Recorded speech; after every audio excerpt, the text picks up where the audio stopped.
Today, my name is David Gugino, and in today's book review, I have another re-review, but this re-review is very different. It's written by a female, and it is, I'll read the beginning, How to Stop Doubting Your Greatness and Start Living an Awesome Life. Now, the book I have for us for today got an interesting title, got another swear word in the title, but it's You Are a Bad A, that's what we'll call it. But this was one of my favorite books that I've read, and I think it's cool how it's written by a female and how a female thinks this. Her name is Jen Sincero. She has some good stuff on YouTube and has some very good books. I have another book called You Are a Bad, and that is a very good book, A Badass at Money. And honestly, this book I think everyone should read. It's like The Subtle Art everyone should read, and the second one aside from that one will be this one. I think this is just a good book, but we're going to dive into the book here. So the first thing is about subconscious beliefs. We all like subconscious, actually we don't really. We all don't like subconscious beliefs, but here's the reason why we have them, and here's the reason they're there. Well, this isn't really the reason they're there, but we all have them. But how do you get rid of the subconscious beliefs? Or, not what? What happens when you get rid of the subconscious beliefs? Listen to this. The first key to ridding yourself of limiting subconscious beliefs is to become aware of them. Because until you're aware of what's really going on, you'll keep working with your conscious mind. Think you need to paint the porch to solve a problem that's buried far beneath it. Dead skunk removal in your subconscious, which is an exercise in fertility. And to look at some of the less than impressive areas of your life and think about the underlying beliefs that could have created them. Let's take the old crowd pleaser, lack of money, for example. Are you making far less money than you know you're capable of earning? Have you reached a certain income level that no matter what you do, you can't see abundance of money consistently seem like something that you're not even physically capable of? If so, write down the first 5 things that come to your mind when you think about money. Is your list full of hope and bravado or fear and loathing? What are your parents' beliefs about money? What are the beliefs of the other people you grew up around? What was their relationship with money like? Do you see any connection between their money beliefs and yours?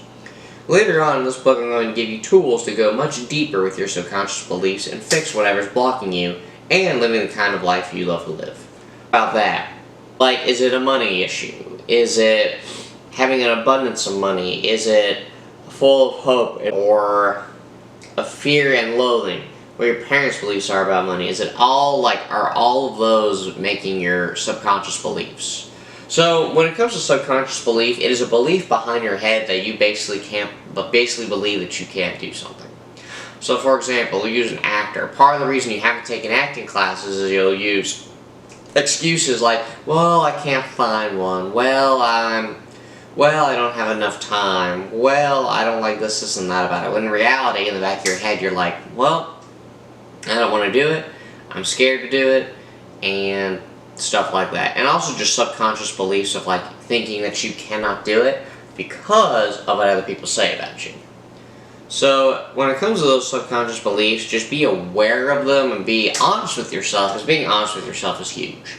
I didn't think about it until years ago how important it was to be honest with yourself. But be honest with yourself, and when it comes to being honest with yourself, you don't have to tell people, you just have to be aware. You just have to be aware of your beliefs and just be like, you know what, I'm going to fix this, and I'm going to take this risk and not let these beliefs take a hold of me. So really think about that. Now the second part that I have to this book is, let's see here.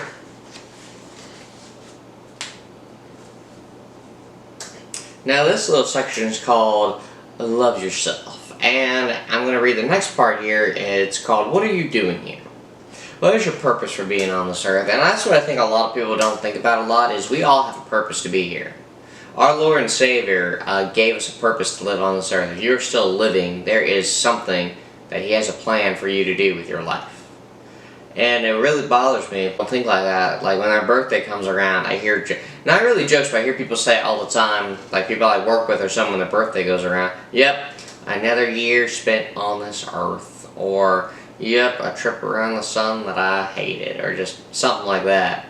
And to be honest, when it comes to life, life is hard, but life's hard for people who even have an easy life. You ever think about that? People who have an easy life and their bills are paid and they go to and from work and they have a family, those people are not happy with their lives. Some of them are happy, but a lot of them are not. And you're probably wondering, what makes them not happy? Well, honestly, they believe there's more to do with their lives, but they're not willing to get a little more uncomfortable to do more with their lives. Or they just think, well, since they have a family at home and have this, they're never going to find time to actually pursue what they want to do. So that's a lot of things you find nowadays, people not doing what they want to do with their lives. And that's a sad thing. This. Sometimes it's easier for other people to see what we can't ourselves. So if they can help us connect with our truths and live happier, more authentic lives, then it's worth taking the time to listen. It still ultimately comes down to what's true for you. However, so the more connected to your inner truth you are, the easier it will be to use outside opinions to your advantage rather than let them rule your life. The big question is whether you are going to be able to say a hearty yes to your adventure. That is a quote by Joseph Campbell. Getting clear about what your unique purpose is can be the difference between living a happy, fulfilled life of abundance, joy, and expansive living in the restrictive V-cal pen of your own indecision and tired old excuses. So think about that, your own indecision and tired old excuses. And then look over here. Sometimes it's easier for other people to see what we can't see ourselves. So if they can help us connect with our truths and live happier, more authentic lives, then it's worth taking the time to listen. So really think about that, the taking the time to listen part. Or like the other way around, if you're talking about yourself and people are listening and asking you like about what you're saying or what your situation is, do you not love that? Do you not enjoy when people listen to you and then when you talk to them later they remind you about what you talked about with them? Do you ever think about that? Because the reason why I bring that up is because I love when people listen to me, but I also love listening to other people and like reminding them of the things that we've talked about. And the reason why that's important is because you can't think of yourself all the time. You just can't. And thinking of yourself will give you indecision and tired old excuses because it will all revolve around you. You'll be like, oh man, I'm too tired to do this. Oh, well, I don't feel like doing this. Or I have no motivation to do this. I mean, it's typical stuff like that. And getting clear about what your unique purpose is can be the difference between living a happy, fulfilled life of abundance, choice, and expansiveness. As in, like, expanding. Now, your purpose may be there, but you don't have the motivation or the little push of confidence you need to pursue that.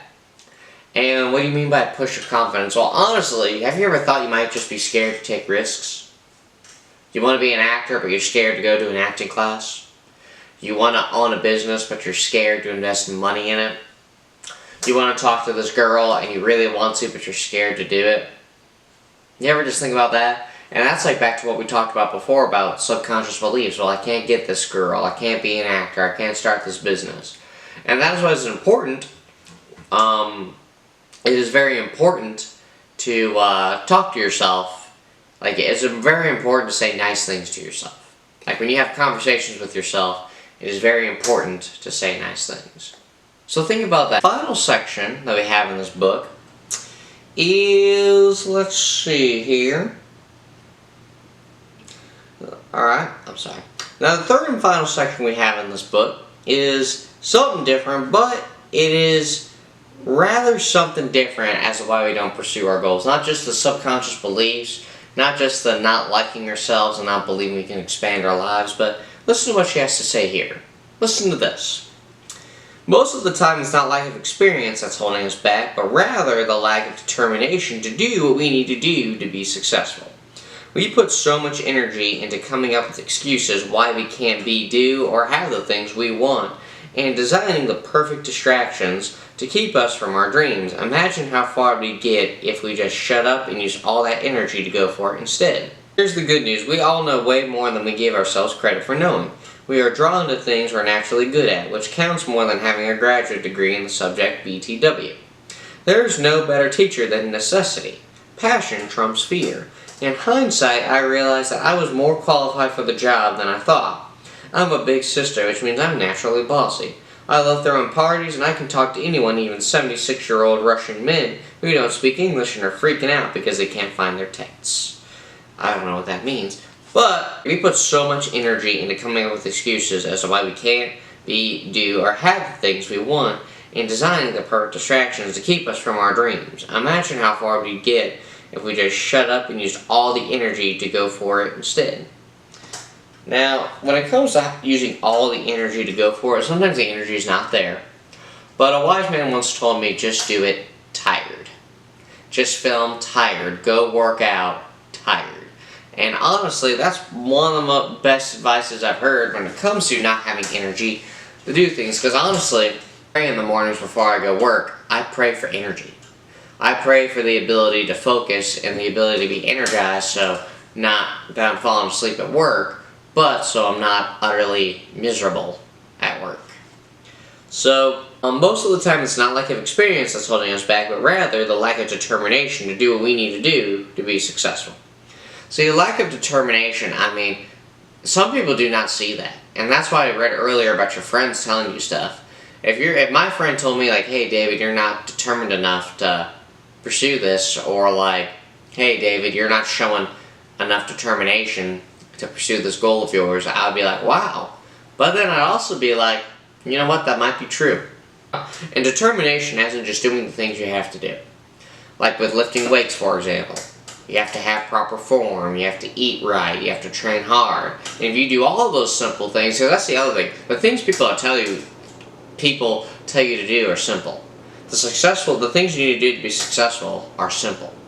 To get to work, it's like it takes no time to get to work on time. It's simple, just leave earlier. Set multiple alarms and have a strategy to leave earlier.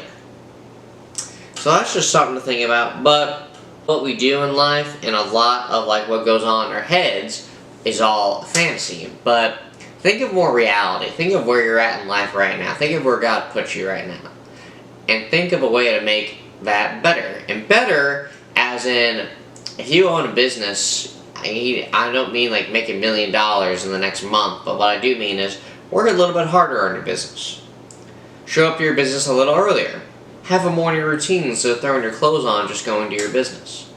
Eat maybe better that week. Don't go out every week. So like basically find ways to improve yourself, because improving yourself will give you motivation. Because improving yourself takes discipline and is very, you'll be shocked at this, very hard for some people.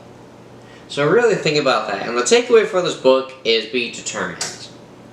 Do not believe your subconscious beliefs. Be determined. And when someone calls you out on your excuses, believe them and listen to them. Listen to them with a good attitude and find your determination and find out what you have to do to be successful.